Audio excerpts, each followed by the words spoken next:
بسم اللہ الرحمن الرحیم، الصلاۃ والسلام علیک یا سیدی یا رسول اللہ وعلی آلک و اصحابک یا نور اللہ۔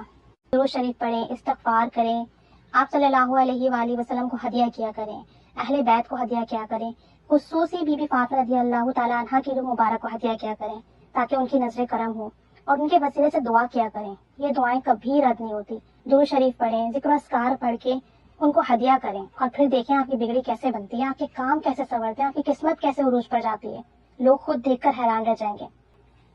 اچھا، اسی حوالے سے نا ایک واقعہ ہے۔ ڈاکٹر سید قاری منیر صاحب کہتے ہیں کہ وہ درود شریف پڑھتے بھی ہیں اور درود شریف کی دعوت بھی دیتے ہیں، اور بہت سارے لوگ جو ہیں ان کی دعوت پر درود و سلام پڑھ رہے ہیں الحمدللہ۔ تو ڈاکٹر صاحب جو ہے بیان کرتے ہیں کہ بچپن سے ہی میری خواہش تھی کہ میں کسی مرد قلندر کے ہاتھ پر بیعت کروں اور ان کی پیروی میں جو ہو نا اسپرچولیزم، روحانیت کا رستہ طے کروں، اور نہ صرف دنیا بلکہ آخرت بھی میری جو ہے بہتر ہو جائے اور روحانی منازل طے کرنا میرے لیے بہت آسان ہو۔ تو کہتے ہیں کہ یہ 20-25 سال پرانی بات ہے کہ ہمارے گھر میں ایک میگزین آیا کرتا تھا روحانی ڈائجسٹ کے نام سے، اور میں نے اسے پڑھنا شروع کیا۔ جب میں نے اسے پڑھنا شروع کیا تو میری رسائی حضرت خواجہ شمس الدین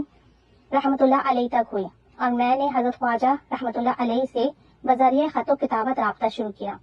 اور ایک خط کے ذریعے اپنی دلی خواہش کا اظہار بھی کیا کہ میں آپ سرکار رحمۃ اللہ علیہ کی بیعت کرنا چاہتا ہوں اور روحانی سفر میں آپ کی رہنمائی چاہتا ہوں۔ لیکن فی الحال میرے والدین کی طرف سے اور خصوصی میری والدہ کی طرف سے مجھے اجازت نہیں مل رہی ہے۔ تو آپ سرکار رحمۃ اللہ علیہ نے خط کا جواب دیتے ہوئے کہا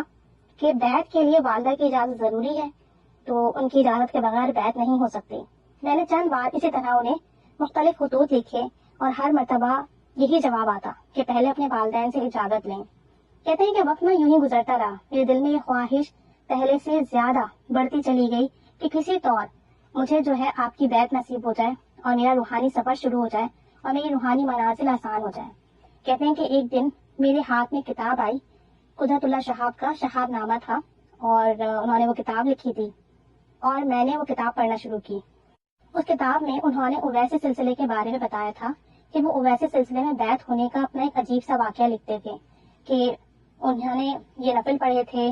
بی بی فاطمہ رضی اللہ تعالیٰ عنہ کو ہدیہ کیا تھا، اور پھر آگے سے جو ہے ان کے لیے رہنمائی حاصل ہونے لگی۔ تو کہتے ہیں جب میں نے ان کا پورا واقعہ پڑھا تو میرے دل پر نا اس واقعے کا بہت زیادہ اثر ہوا، اور مجھے ایسا لگا کہ مجھے میری منزل مل گئی ہے۔ قدرت اللہ شہاب نے اپنی کتاب میں تحریر کیا تھا کہ کسی مولوی کی تقریر سننے کے بعد انہوں نے 2 رکعت نماز نفل برائے اصال ثواب بی بی فاطمہ رضی اللہ تعالی عنہا کے لیے بتائے تھے، اور یہ بتایا تھا کہ یہ پڑھ کے ہدیہ کریں اور بی بی جان کے وسیلے سے اللہ سے دعا مانگے تو دعا قبول ہوگی۔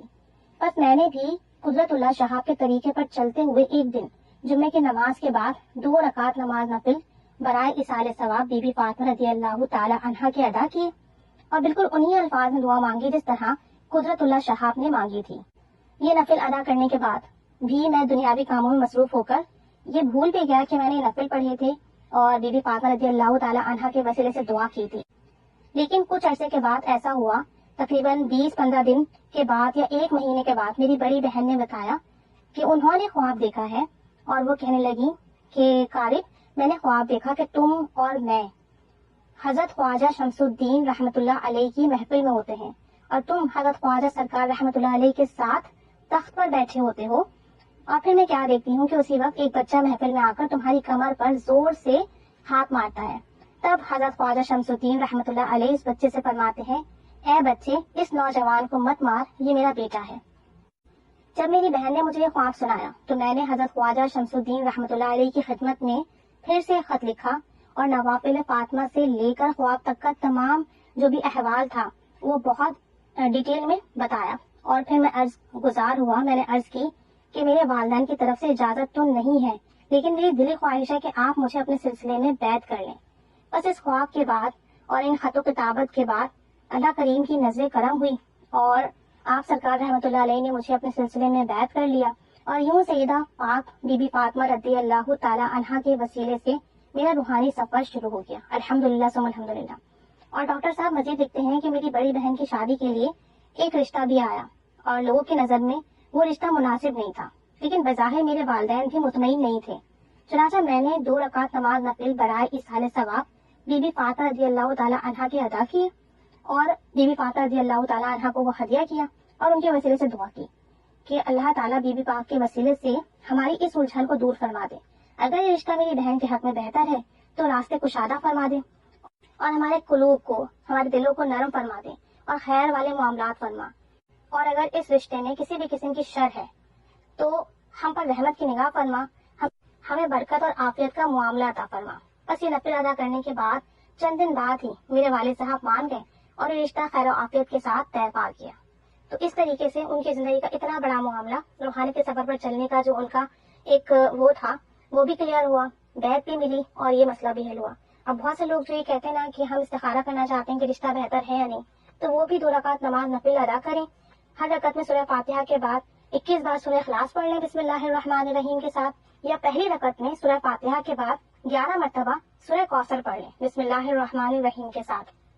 اور دوسری رکعت میں سورہ اخلاص پڑھ لیں 11 دفعہ بسم اللہ الرحمن الرحیم کے بعد، اور سلام پھیرنے کے بعد تسبیح فاطمہ پڑھ لیں یا درود شریف پڑھ لیں یا استغفار کر لیں یا کلمہ پڑھ لیں یا سورہ اخلاص پڑھ لیں، اور پھر اس تمام پڑھائی کا جو ثواب بی بی فاطمہ رضی اللہ تعالیٰ عنہ کو ہدیہ کریں۔ اور جو بھی رشتے کے معاملات ہیں کہ آپ کے حق میں بہتر ہے یا نہیں، اللہ کے حضور ان کے وسیلے سے دعا کریں، انشاءاللہ تعالیٰ خیر کا معاملہ ہوگا۔ اگر زندگی کا کوئی بھی معاملہ ہے نا، ان نفل کو پڑھنے کی عادت بنا لیں، 2 رکعت نماز نفل دن میں کسی بھی وقت ادا کریں،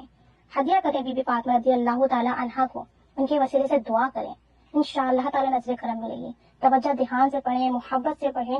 اور یہ سوچیں کہ آپ اتنی بڑی ہستی کو ہدیہ کرنے والے ہیں تو آپ کا جو ہدیہ ہے وہ ان کے شایان شان ہو۔ ایسا ہو تو نہیں سکتا، ہم اتنے یوں سمجھ لیں کہ اتنے گنہگار لوگ ہیں، ہمارا ہدیہ ان کے شایان شان نہیں ہو سکتا، لیکن بہرحال کوشش کرنے کے اچھے طریقے سے بہت توجہ دھیان کے ساتھ پڑھ کے بھیجنا ہے۔ اللہ کریم ہمیں توفیق عطا فرمائے، محبت سے، خلوص نیت سے، توجہ دھیان سے پڑھنے کی، اور سعادت نصیب فرمائے ان مبارک ہستیوں کو ہدیہ کرنے کی، اور بس ہم سے راضی اور خوش ہو جائے اور ہماری دنیا کے معاملات بھی اور آخرت کے معاملات بھی سنوار دیں۔ آمین بجاہ النبی آمین صلی اللہ علیہ محمد صلی اللہ علیہ وآلہ وسلم۔